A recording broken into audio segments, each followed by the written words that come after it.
सुना है जंगलों का भी कोई दस्तूर होता है, सुना है जंगलों का भी कोई दस्तूर होता है।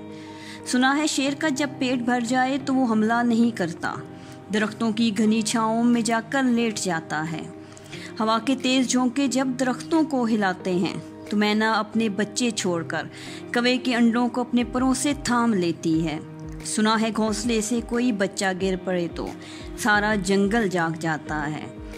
सुना है जब किसी नदी के पानी में बे के घोंसले का गंदमी साया लरसता है तो नदी की वो पहली मछलियाँ उसको पड़ोसी मान लेती हैं। कोई तूफान आ जाए, कोई पुल टूट जाए तो किसी लकड़ी के तख्ते पर गुलहरी, सांप, बकरी और चीता साथ होते हैं। सुना है जंगलों का भी कोई दस्तूर होता है।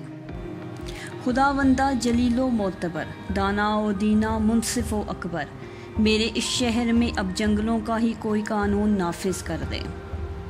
डियर व्यूअर्स, अस्सलाम वालेकुम। हमारी आज की वीडियो एक इंतहाई अहम और हसास मौजू पर है जिस पर नॉर्मली बात करना हमारे माशरे में अच्छा नहीं समझा जाता, लेकिन इसका हिस्सा बहुत से लोग बहुत फ़ख्र से बनते हैं। हम उस वतन अजीज़ में रहते हैं जहाँ कसूर की ज़ैनब, मानसेरा की जन्नत और न जाने कितनी बच्चियाँ नाम नहाद गैरतमंदों और शुरफा की दरिंदगी का शिकार बनती हैं। एक खबर आती है और कहानी मकतूल के साथ ही दफन कर दी जाती है। क्या हमने कभी ये सोचा है कि ये सब सरेआम क्यों हो रहा है?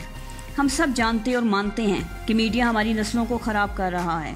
ये मोबाइल फ़ोन हमारी ज़िंदगियों को तबाह कर रहे हैं। शैतानियत के जाल में फंसा कर ये सब करवाया जा रहा है, लेकिन हम ये भूल जाते हैं कि इनका कोई ना कोई सरपरस्त तो है जो कि आउट ऑफ स्क्रीन है, वरना इस दरिंदगी की दीदा दलेरी ऐसे ही तो नहीं। हम मीडिया और अखबारात में हर रोज़ ऐसी खबरें पढ़ते रहते हैं और बहुत सारे केसेस हमारी नज़रों से ओझल रहते हैं। अगर हम तरतीब से इन केसेस को डिस्कस करें तो हमें याद होगा ज़ैनब के केस में डॉक्टर शाहिद मसूद ने यह खबर ब्रेक की थी कि ये सब आपके वुज़रा की ईमा पर हो रहा है और इसका शिकार सिर्फ ज़ैनब नहीं बल्कि बहुत से बच्चे हैं जिनमें लड़का और लड़की की तफरीक नहीं।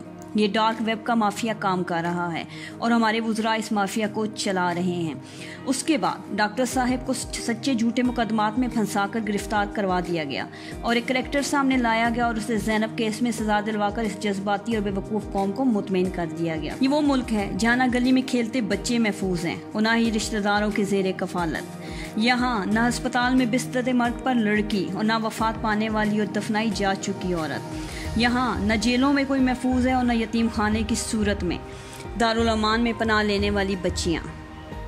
काशाना दारुल अमान की सुपरिटेंडेंट मिस अफशा लतीफ़ ने मीडिया को बताया कि इनके दारुल अमान की जो डायरेक्टर हैं उनकी तरफ से इन पर मुसलसल दबाव है कि अंडर एज बच्चियों की शादियां करवाई जाएं और दारुल अमान के कमरे ही उनके लिए डेकोरेट किए जाएं ताकि उनके हस्बैंड्स वहाँ आकर उनके साथ कुछ दिन रह सकें।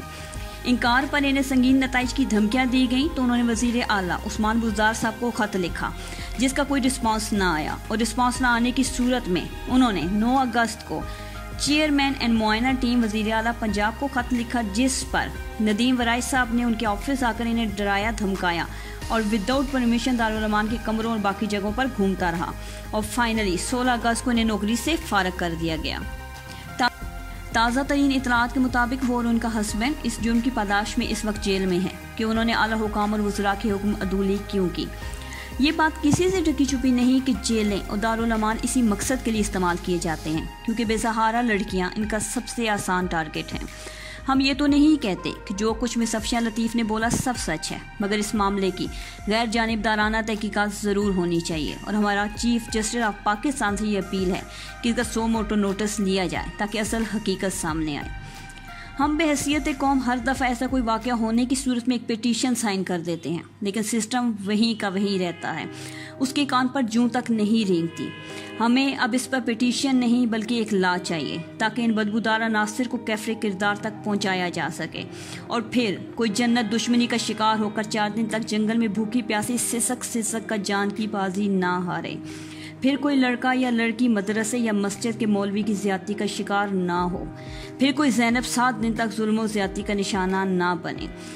रियासत मदीना का नारा लगाने वाली हुकूमत के अपने वुज़रा इस माफिया के सरबराह हैं। हमें वो रियासत मदीना चाहिए जहाँ हर माँ, बहन, बेटी, बेटा और भाई महफूज हो, जहाँ बच्चे अगर बाहर जाएं तो माँ बाप डर के मारे उनकी वापसी तक दरवाजे की चौखट थाम के ना खड़े रहें, जहाँ बेटी के माँ बाप होने की सज़ा न भुगतनी पड़े। عمران خان صاحب ریاست مدینہ کے حکمران تو خود کو کسی کتے کے پیاسے مرنے کے ذمہ دار اور اللہ تعالیٰ کے سامنے جواب دہ سمجھتے تھے۔ یہاں تو لوگ مرتے نہیں، ظلم و بربریت کے ساتھ مار دیے جاتے ہیں اور قاتل سر عام دندناتے پھرتے ہیں۔ ریاست مدینہ کا قانون صرف غریب اور بے سہارا کے لیے نہیں، امراء اور وزراء کے لیے بھی برابر تھا، جہاں قاضی حاکم وقت کو کٹہرے میں کھڑا کر کے احتساب کرتا تھا۔ ہماری تو یہی دعا ہے کہ اس مملکت خدا داد میں پھر کوئی محمد بن قاسم آئے اور بیٹیوں بہنوں کی حفاظت کرے۔ آپ کا، ہمارا اور اس ملک کا اللہ نگہبان۔